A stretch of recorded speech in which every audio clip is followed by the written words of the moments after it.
Soccer Boutique, Vaudreuil, Laval, Saint-Léonard, le choix des joueurs.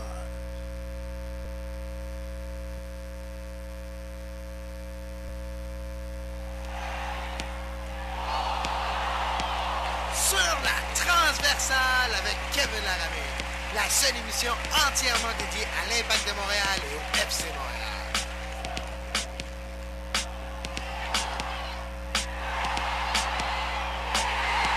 Bonjour, bonsoir et bienvenue à Sur la transversale. Kevin Laramé ici aux commandes de l'émission après-match Montréal 0, New York 4 au Red Bull Arena. C'est pas vraiment New York, c'est au New Jersey. Mais quand même, l'Impact a mangé une volée ce soir, 4-0. Ça l'aurait bien pu être encore pire. Ça m'a mal sorti, là, mais ça aurait pu être pire pour l'Impact de Montréal. 4-0 après première demi. Commençons par le début. Choix intéressant, Mauro Biello pour le 11 partant. Anthony Jackson-Hamel en pointe. Jean-Yves Balou-Tabla, Zemali, Salazar, les milieux offensifs. Milieu défensif, Bernardello, Bernier, Lovitz, Fischer, Simon et Duval et Crépeau dans les buts. Duval retrouvait le côté droit, Lovitz le côté gauche. Ça n'a pas été facile pour l'Impact de Montréal au complet. C'est une défaite collective. C'est le collectif qui a échoué ce soir pour l'Impact de Montréal et Mauro Biello. Pas nécessairement que des décisions, mais on oublie Maxime Crépeau dans les buts, grosse décision. Premier départ en MLS pour Maxime Crépeau. C'est pas qu'il a mal fait, il a été testé à plusieurs reprises par les Taureaux Rouges du New Jersey, mieux connu sous le nom des New York Red Bulls. Un match en une façon, comment je pourrais déterminer, expliquer, résumer ce match, une domination complète des Red Bulls. Quasiment toutes les statistiques importantes en faveur des Red Bulls. L'Impact a été chanceux de s'en tirer en première demi avec seulement un but concédé sur le penalty à Daniel Royer, qui était le joueur de la semaine en passant dans la Major League Soccer. En feu, comme on pourrait dire, Daniel Royer. Il était en feu ce soir aussi. 2 buts pour Daniel Royer, le premier et le dernier des Red Bulls. 4-0 encore une fois. Un match difficile pour l'Impact. 24 tirs au but pour les Red Bulls, 5 pour Montréal. Et il n'y a même rien à dire. C'est pas un joueur en particulier. On peut parler de la chimie inexistante entre Piatti et Zemali. Piatti, pour le deuxième match de suite, rentre plus tard dans le match et aucun impact, quoi que ce soit, aucune influence sur le déroulement du match. Les seules chances qui ont été créées pour l'Impact, c'est en première demi. Quelques occasions, Anthony Jackson et Balou qui ont été manqués hors cible ou quelque peu ou arrêtés. Mais encore une fois, l'Impact n'a pas été capable de créer le moment, la chance. Et défensivement, ce soir, c'était atroce. C'est pas un jeu en particulier, c'est la pression constante des Red Bulls sur chaque jeu, sur chaque ballon. Premier sur chaque ballon, l'Impact a passé la soirée à courir après un joueur des Red Bulls avec le ballon. C'était un peu je ne veux pas dire que c'était une comédie d'erreur, non. Mais pour l'Impact, ils n'ont jamais trouvé le rythme. Ils ont défendu depuis le premier sifflet du match. Il y a eu les occasions marquées de New York. Il y a eu un penalty qui aurait dû être appelé contre l'Impact quelques minutes avant le penalty qui a été appelé. Maxime Crépeau qui a été testé encore une fois toute la soirée. 24 tirs au but contre Maxime Crépeau ce soir. 6 arrêts pour Maxime Crépeau. Il y a 6 tirs au but des Red Bulls qui ont été bloqués, 7 hors cible, 6 arrêts par Maxime Crépeau et 4 buts. Ça fait 24. Ouais. Ton premier départ à MLS, 24 tirs. Ça aurait pu, si c'était pas des arrêts de Maxime Crépeau, quelques belles parades en première demi et un arrêt à bout portant. Et Carl Fischer, le sauveur, encore une fois, en espérant que sa blessure n'est pas trop sérieuse. Un dur choc entre deux têtes. Je me rappelle plus le joueur des Red Bulls. Faudrait que j'aille vérifier. Mais un autre contact solide de la tête de Carl Fischer. On va voir s'il est capable dans les prochains jours, voir s'il n'y a pas de symptômes. En espérant qu'il n'y a pas de symptômes post-traumatiques, commotion, symptôme post-commotion, en espérant qu'il n'y en a pas dans les prochains jours. Mais pour Carl Fisher, il y a un sauvetage sur la ligne pour empêcher les Red Bulls à ce moment-là de prendre les devants 2-0. C'était quand même inévitable. On le savait que si l'Impact ne faisait pas des gros changements en mi-temps et changeait un peu l'attitude, un peu. Pas nécessairement changer tout tactiquement, pas nécessairement tout changer non plus à mi-temps, mais changer un peu l'intention de jeu. Au moins, d'essayer de trouver un moyen de bloquer. Habituellement, l'Impact trouvait un moyen, oui, qui faisait beaucoup de fautes au milieu, mais trouvait un moyen de stopper la transition. Et cette fois-là, ce soir, les transitions n'ont jamais été arrêtées par les Red Bulls. C'est pas une transition, c'était constant. C'est une pression constante. 2 joueurs toujours sur le porteur de ballon lorsque l'Impact avait le ballon et lorsque New York avait le ballon, toujours un joueur présent pour recevoir la passe, continuer le mouvement. S'il faut reculer, il faut reculer, mais quand même, ça donnait toujours une impression de domination des Red Bulls, de pression aussi. C'était toujours sur vous. C'est comme s'il y avait toujours 2 joueurs sur vos épaules à chaque fois. Et les joueurs de l'Impact, lorsqu'ils se retrouvaient à avoir une chance, comme Jackson, comme Balou, ben, il y avait toujours un joueur sur eux. Il n'y avait pas le temps nécessaire ou l'angle ou le momentum ou le placement parfait pour pouvoir frapper le ballon en direction du but. Ils n'ont jamais eu la chance idéale. Il y a eu un 2 contre 1, mais qui a bien été défendu, encore une fois, par New York. Et pour l'Impact, se retrouver avec un tir au but, soit qu'il y avait quand même la pression du défenseur, ou que le tir était hors cadre. Donc, ça a été quand même une soirée extrêmement difficile pour les attaquants. Dimali, depuis le 3e match de suite, Blerim Dimali, un peu effacé. On dirait que je sais pas si c'est le temps, depuis qu'il est revenu de ses 10 jours de vacances durant la pause de la Gold Cup, ce n'est plus le même Dimali qu'on l'a vu durant le mois précédent. Est-ce une coïncidence? Espérant que oui, parce qu'on voudrait tous voir un Dimali en forme, un Dimali influenceur de jeu, comme on l'a vu ses quelques premières apparitions pour Montréal. Et dans ses 4 premiers matchs, il était responsable au-dessus de 60% des buts de Montréal, soit marqué lui-même, soit par des passes décisives. Mais depuis la pause de la Coupe d'Or, mieux connue sous le nom de la Gold Cup, Dimali, ce n'est pas le même joueur, pas la même influence, pas la même patience avec les arbitres, avec les joueurs adverses, avec ses coéquipiers même, les regards. S'il suffisait qu'il y ait des couteaux dans ses regards, il y a un nombre certain de ses coéquipiers qui seraient blessés présentement. Dimali, il y a des bonnes idées, et des bonnes intentions. Ça me rappelle un jeu ce soir contre New York. Dimali, il est tellement plus habitué maintenant d'être bien placé. Passe à Bernier. Bernier fait un excellent beau jeu pour se faire un petit peu de place pour pouvoir effectuer une passe vers un coéquipier qui devrait être placé là, mais tellement que Dimali n'est pas habitué qu'un joueur fasse des beaux jeux, il n'a pas vraiment joué autant avec Bernier que voulu durant les derniers mois, durant l'absence de Bernier à la Gold Cup. Ben, il n'y a pas de coéquipier là.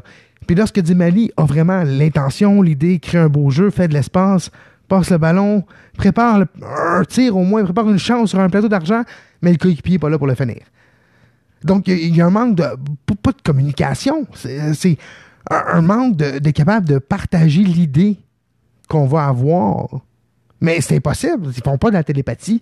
Donc, c'est dur de greffer l'intelligence footballistique, pour sortir les mots du dictionnaire, à ses coéquipiers. Donc, c'est que ça un peu qu'il faudrait faire. Il faudrait trouver un moyen que les coéquipiers de Dimali pensent comme Dimali.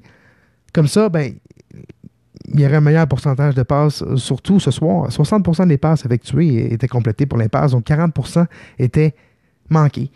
C'est un chiffre qui est très, très contradictoire lorsqu'on regarde les Red Bulls qui ont un taux d'efficacité de 83%. Puis pour les Red Bulls, c'est une stat qui est normale. Ils ont habituellement cette année même plus haut que ça durant ces succès. Parce que présentement, ils sont 5e dans l'Est, mais ils ont eu un très difficile début de saison. Durant les dernières semaines, les Red Bulls, c'est un peu une équipe de l'heure dans la ligue. Oui, il y a Philadelphie qui était 6-3-1 dans ces 10 derniers. Les Red Bulls, similaires aussi. Donc, Jesse Marsch, qui en passant depuis quelques semaines est devenu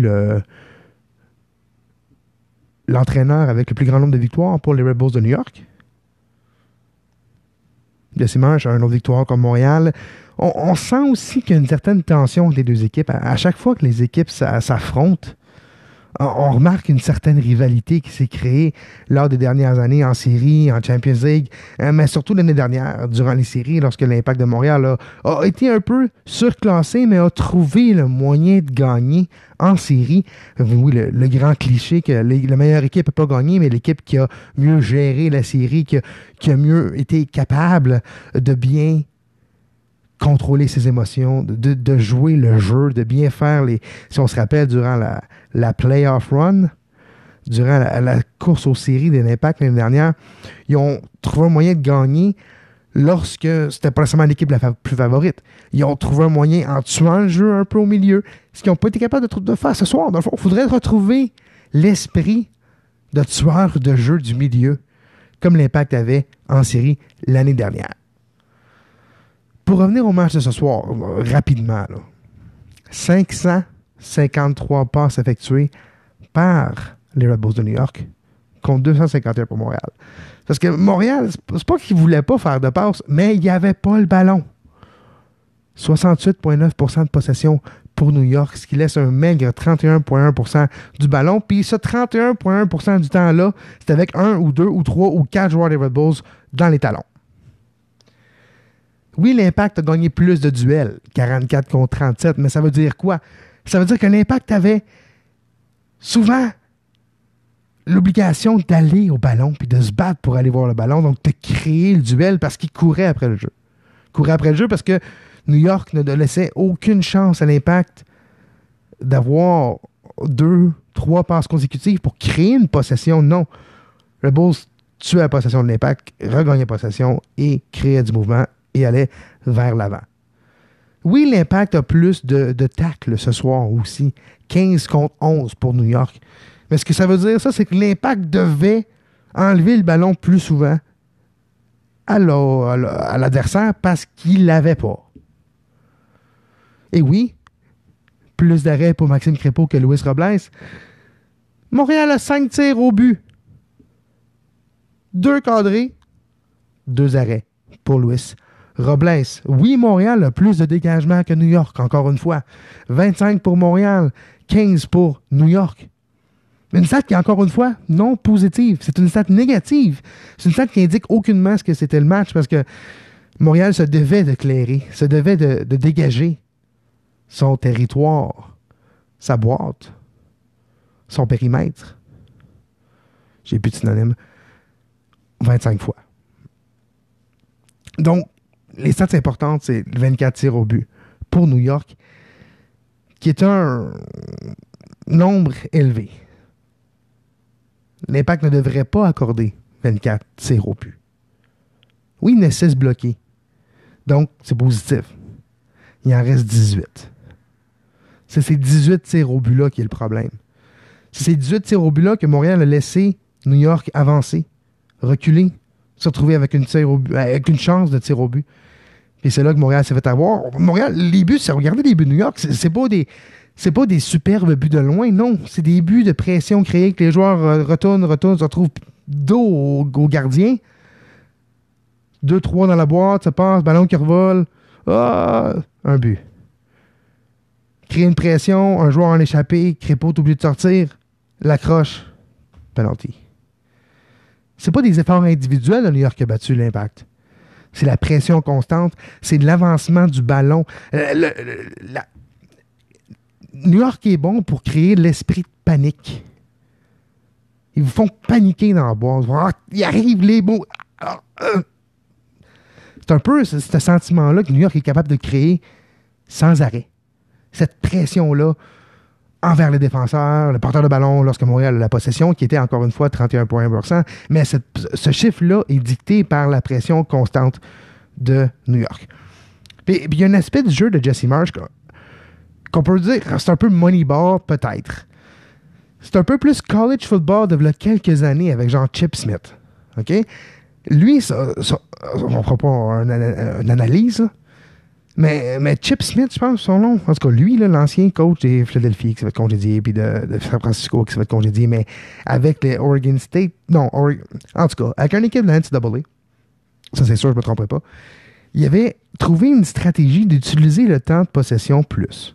Donc, d'être sûr d'utiliser chaque seconde nécessaire au match. Si on regarde New York, il ne perd aucun instant à dialoguer avec l'arbitre, à perdre du temps au début de match, surtout pour les touches, les coups francs. Rapide, momentum, continue le jeu, on continue.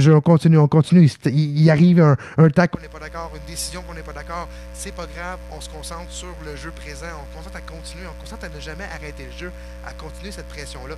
Puis ce que ça crée durant 90 minutes, au bout du compte, là, ces petits 2-3 secondes de plus qu'on gagne, qu'on fait un jeu de plus, qu'on fait 2-3 passes de plus, mais ça crée à la fin du match quelques occasions de marquer de plus. Au moins, les probabilités sont là. Ça augmente le nombre de probabilités de jeu si l'équipe, lorsque la possession, lorsqu'il y a un coup franc, ne gaspille aucun temps, aucune seconde, aucune minute. Mais au bout du match, ça crée 2, 3, 4 occasions de marquer. 24 tirs au but. Donc, c'est quand même une façon différente de voir le coaching, mais Jesse Marsch apporte cette discipline du maîtrise de son émotion, du maîtrise du jeu, du maîtrise de garder son rôle, de garder sa partie à jouer. Si on regarde Philippe qui a un rôle très sale, mais qui le fait très bien, mais il fait son rôle. Il plante des graines d'agressivité, de doute, de frustration dans l'adversaire. Puis au bout du compte, ben, ça va coûter une faute de trop, une chance de marquer, un moment de panique, un moment de frustration. Donc, chaque joueur a son rôle avec New York. La preuve, il n'y a aucun joueur des Red Bulls au match des étoiles. Oui, ils ont de la misère au début de saison, encore une fois, mais il n'y a aucun match des Red Bulls au match des étoiles, il n'y a aucun joueur. À cause que c'est un concept d'équipe. Puis on voit en série, souvent, mais en MLS, qui nous amène en série, la fin de saison, c'est ce qui est le plus important. Et pour les Red Bulls, s'ils continuent comme ça, je pense que les prédictions vont changer. Ils sont en train de grimper au classement, puis je ne serais pas surpris que d'ici la fin août, ils se retrouvent dans le top 3 de l'Est. Je ne serais pas surpris avec Chicago et Toronto. Peut-être pas dans la conversation pour le bouclier des supporters, mieux connu sous le nom du Supporter Shield, qui est le trophée donné aux gagnants de la saison régulière en Major League Soccer. Mais quand même, je pense qu'il pourrait arriver dans les séries des Red Bulls avec un momentum, et cette fois-là, ne se ferait pas arrêter par un Montréal. Parce que de la manière que c'est parti, Montréal ne jouera pas en série. Plus que les semaines avancent et plus que les points sont laissés sur le terrain, moins que les probabilités de l'impact de grimper au classement sont présentes. Le classement est un peu trompeur. Oui, Montréal a quelques matchs en main. Mais peu importe match en main ou non, il faut commencer à accumuler des points un jour ou l'autre. On est fin juillet, là. On est le 29, on tombe le 30 dans quelques heures. Le temps va commencer à se faire rare avant longtemps. Puis avant longtemps, c'est 2 semaines. Mi-août, on commence à parler au dernier stretch de la saison qui commence. Mi-août, septembre, octobre, c'est le last stretch. C'est dans 2 semaines. Ton impact, s'il veut changer, si l'impact veut changer sa situation au classement, le transfert est encore ouvert, oui, il y a plusieurs rumeurs, fausses, vraies, solides, peut-être que oui, non, peut-être, je pense pas, on verra. Mais l'impact, est-ce que l'impact a besoin de nouveaux joueurs? Est-ce que l'impact a besoin de nouveaux vents, de fraîcheur? C'est difficile. Joe Saputo a mentionné durant la rencontre des membres, plutôt cette semaine, que l'investissement d'un 3e joueur désigné, c'est pas forcément prévu cette année, en tout cas. En tout cas, c'est difficile pour suivre pour les petites équipes comme l'Impact de Montréal, quand on regarde les super équipes que deviennent les Toronto de ce monde. Mais l'Impact a, sur papier, une meilleure équipe que sur le classement, selon plusieurs personnes. Il y a une chimie qui ne s'est pas installée encore en Di Mali et Piatti. Et il faudrait trouver la clé de ça. Pourtant, si on regarde les 2 rôles préférés des joueurs, Piatti qui aime se pavaner vers la gauche, plus de milieu attaquant. Di Mali qui peut trouver son chemin au milieu, son espace aussi. Je pense que c'est une question de temps, de forme, que les 2 joueurs n'ont pas été encore sur le terrain pour un temps assez important pour juger la chimie potentielle, oui ou non. Il y a les autres joueurs aussi. Il y a d'autres joueurs qui ne performent pas selon leur plein potentiel, les Matteo Mancosu de ce monde. Lorsque Salazar est ton meilleur joueur depuis quelques matchs, ben, on sait qu'il y a d'autres joueurs qui ne performent pas à leur plein potentiel. Les joueurs désignés pour l'Impact de Montréal ne performent pas comme les joueurs désignés. Nacho Piatti ne joue pas comme Nacho Piatti depuis plusieurs mois. Oui, blessure, oui, absolument. Mais est-ce qu'il y a des blessures plus importantes qu'on est au courant? Est-ce que c'est des setbacks? L'absence de Donadel ce soir aussi, ça se voyait. C'était apparent. Et l'absence de Donadel, je pense que pose du mal, ben il pose. Match d'étoiles cette semaine. En passant, on va être au match d'étoiles cette semaine, présenté par Soccer Boutique, Passion Soccer Boutique, Laval, Vaudreuil et Saint-Léonard, ouvert 24 heures au passionsoccer.ca. Mais je pars lundi matin pour Chicago. On va couvrir, en parlant de moi-même, moi-même, hein? Le lundi, j'arrive à New York, on va aller manger. Premièrement, la première chose que je fais en arrivant à Chicago, c'est manger une pizza deep dish et de trouver un endroit pour manger un hot dog. Et apparemment, j'ai pas le droit de mettre du ketchup sur mon hot dog à Chicago. On va s'essayer parce que moi, de la moutarde, ben, je suis pas capable. Donc, en arrivant à Chicago, mardi soir, ce qui est important, c'est le match des joueurs formés au club, mieux connu sous le nom du Homegrown. Le Homegrown Games, Balou devrait être présent si sa blessure d'aujourd'hui n'est pas importante. On va avoir plus de détails dans les prochains jours. Et mercredi soir, évidemment, les étoiles de la MLS contre le Real Madrid. Oui, mon but, c'est d'être présent durant une conférence de presse de Cristiano Ronaldo. Donc, on va voir si j'ai réussi mon but de 2017. J'avais déjà dit Didier Drogba. Ça, c'est la vérité plus facile parce qu'il est déjà de Montréal. Je voulais David Beckham, on l'a fait. On voulait parler de Don Garber, on l'a fait presque en conférence de presse l'année passée. Maintenant, Ronaldo, conférence pour les... on va être en pratique de Ronaldo. Il va sûrement s'adresser aux médias aussi. Donc, on va sûrement pas avoir la parole, mais on va être dans les estrades et dans l'audience pour Cristiano Ronaldo et les joueurs du Real Madrid la semaine prochaine. Donc, suivez-nous sur les réseaux sociaux à commercial Kev Laramé sur Twitter, facebook.com/Kev Laramé, Sports Podcasting Network, sur la transversale et tout ce que vous désirez. YouTube. La semaine prochaine, on va vous apporter un regard différent sur le match des étoiles, quelques activités aussi. Il y a toujours des activités entourant FIFA. On va aller voir notre ami Jorge Mendoza qui travaille pour FIFA de From the Backline, aussi Vancouver Podcast. On va aller voir Jorge, on va aller voir le kiosque FIFA, les activités. Donc, lundi matin, je prends l'avion, Chicago, et on va découvrir le match des étoiles, la MLS, ensemble. Donc, je vous invite encore une fois de nous suivre sur les réseaux sociaux et je voudrais remercier Passion Soccer Boutique, encore une fois, pour leur commandite et pour être capable de nous permettre d'aller vivre avec Nacho, avec Balou, le match des étoiles. Mon nom est Kevin Laramé, encore une fois, et jusqu'à la prochaine fois, ben, en espérant des points au classement bientôt pour l'Impact, et jusqu'à la prochaine fois, bien, bon soccer!